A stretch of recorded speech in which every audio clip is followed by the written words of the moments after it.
A drug that interferes with the formation of kinetochores would stop which of the following steps? So one thing I notice about my answers is that they are the phases of the cell cycle and they're out of order. So that's going to be the first part that makes this a little bit more complex. This term here, kinetochores, is also a really complex term. Remember, chromosomes are usually made of DNA and proteins, and these chromosomes have a region in the middle called the centromere.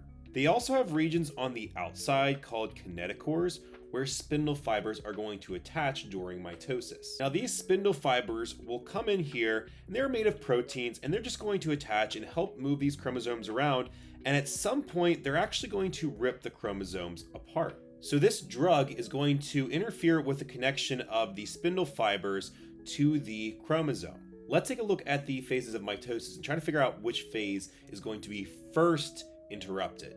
Well, it's not going to be interphase since the chromosomes haven't condensed yet and they're not moving around in the sense of we're packaging them up and moving them for mitosis. It's not going to be prophase either. The chromosomes have condensed, but the kinetochores really aren't responsible for anything at this point, so prophase isn't the answer. Prometaphase looks like our answer because the spindle fibers at this point have attached to the centromeres, or the kinetochores specifically, of the chromosomes.